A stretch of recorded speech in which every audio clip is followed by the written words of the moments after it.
I am a hot mess. I just said goodbye to Ollie and Matt. They're going to Disney for the first time, and I'm gonna miss a really big first because I'm still getting over a virus, and it's just not safe for me to be around anyone. So what am I gonna do instead of mope around and cry and be sad that I'm missing the first time at Disney? I am steaming some apples, and I'm going to use this as almost like an apple jam.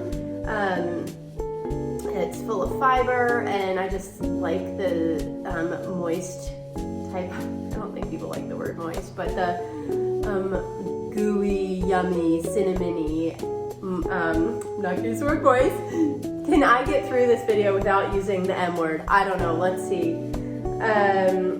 Just succulent apples. So anyway, you can use them as like a mushy apple jam, full of fiber, still have all the nutrients and yumminess of apples, gives it a different zhuzh, if you will. And I'm just gonna make it in the Instapot. So I put a steamer basket at the bottom of the Instapot, and apples are already so hydrated that I really don't need to put any water in there because the steam is just going to make the water come out. And you can always, mix the water back in if you want at the end. I'm gonna put all these pre-cut chunks out. This is like 5 apples, and they're really crispy, and I mixed in a green one. Okay, so I'm gonna take this and stick it on the pressure cooker in the pressure cooker. And I'm actually gonna use it on top of some toast with almond butter, and then I'm gonna do the apple compote, if you will. See, I got through this part of the video without saying the M word. I knew I could do it. I'm not aiming for applesauce, so I am going to put this bad boy on. And if you want applesauce, 5 minutes is usually a good amount of time to pressure cook, but I'm actually going to do, let's say 4 minutes, and I'm going to put the pressure on low pressure. And then I'm going to give it about 10 to 15 minutes to naturally release after it's done. And then I'm just going to, if there's anything left, let the steam go, and then pull it out and put a little cinnamon on it. And you could get creative. You could do some ginger, which would be so yummy, even some grated ginger, like fresh, spicy, not steamed. That would be super yummy. So yeah.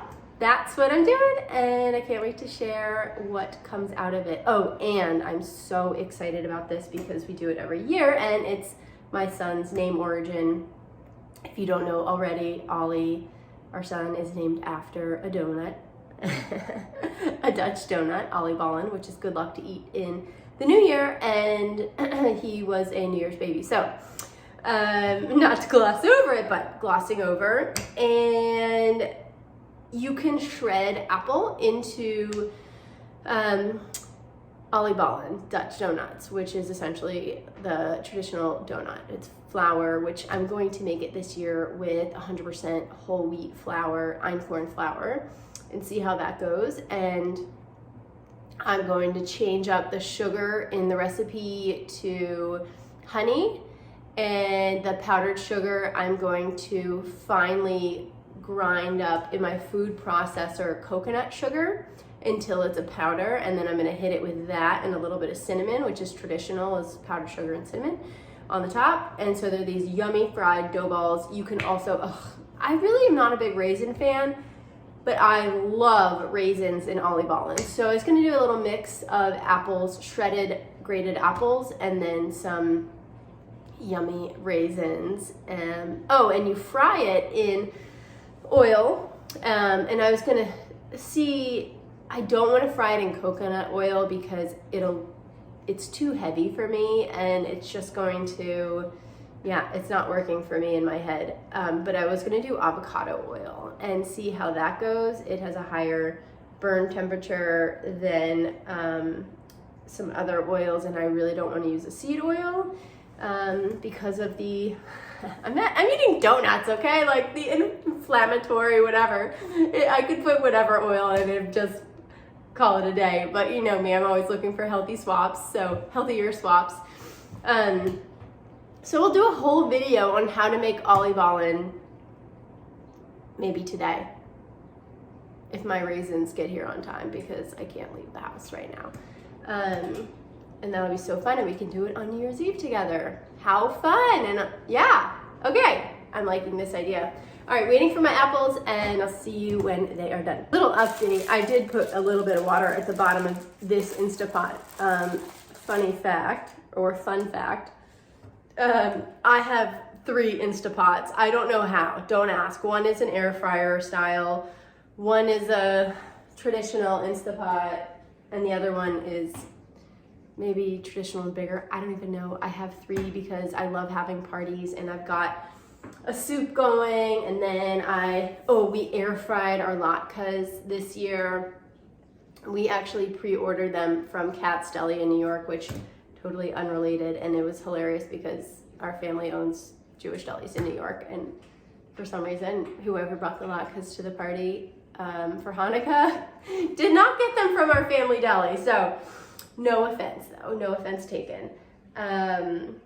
But we stuck them in the air fryer with no added oils other than what they had already been cooked in, which is probably canola.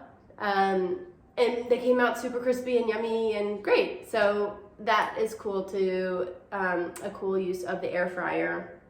And one of the other reasons why I'm using apples in the Instapot this morning is I'm out of berries. And organic berries are quite hard to find in the winter. And when you do find them, they're very expensive. Apples are a little bit easier. And so if you can't find berries or you've run out and you are kind of in a time pinch, you can steam some apples and use that as a yummy sweetener. Citrus is really easy to find, and I just, you know, if I were to put citrus on almond butter toast or something, it would be a candied dehydrated blood orange or something yummy, and I just think nobody really likes the bitter taste other than me. I'm the last person in the world that eats orange marmalade, so I love that stuff. Bitter is everything and so delicious. So yeah, I'm gonna do this with some fresh grated ginger on top, a little cinnamon, and who knows, I could get really crazy and throw some chia or hemp on there. Here we go. All right, just gonna use a spoon to pull some of these out. They look great. And let's see. I'll do maybe some whole chunks on here. That'll look really pretty. We hope. And then whatever is left over, I will put in a glass container and save to top my oatmeal and yogurt. More often than not yogurt, but okay, here we go. This looks really good. And super yummy with winter. Okay, and fall. All right, so I have the yummy, yummy steaming apples. I have not used the M word. Here goes some cinnamon. I like a lot. I actually put some in my coffee too. Okay, now I'm gonna take fresh ginger, and I've peeled a little bit of the edge here, and I'm just going to use a microplane and make sure not to grate my finger off. How many of us have done that? And not just once. We don't learn our lesson once. We grate our finger off. Oh my gosh, I will not use a mandolin anymore. It's a death trap. This is a near death trap, but a mandolin, forget about it. Forget about it. All right. There we go. Okay. There's some extra here, and I can just flick. There we go. That will be a yummy, super gingery bite. And I can't wait. Now I'm gonna use the back of my spoon and just kind of smush it down. So it's actually not so pretty, but also not so applesaucey. I don't like it so pureed, like baby food. It's just not my thing. Baby food is not my thing. Okay. So there. Now we get a little bit of texture. And if you want to top it with some hemp seed sprinkles, you can. Go crazy. A little bit of honey, that works too. Okay, so now it's just Ezekiel flourless toast. I actually love the brand Selu, which is here in DC, but I have run out of it. So I will get some more at the farmer's market. Almond butter in this batch. You can use sunflower seed butter. You could use traditional grass-fed butter. That would probably be super yummy and kind of buttery and, well, it's butter, so yeah, it would be buttery. Anyway, you get it. Fresh ginger and cinnamon. And you know what? 1 second.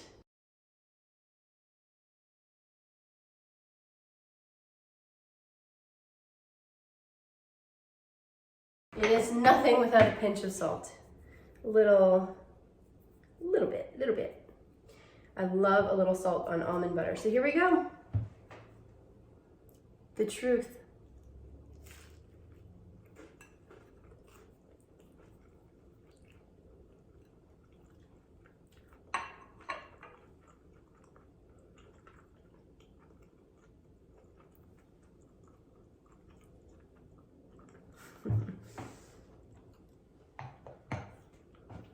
It's really good.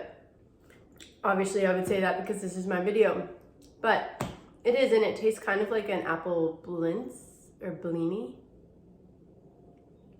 Blini. I don't know, help me out. You know what I mean? I mean, you could get real creative and even put like a creme fraiche or creme cheese underneath too. Yogurt, that would be delicious as well, mixed with the almond butter. Really good. C'est très bon.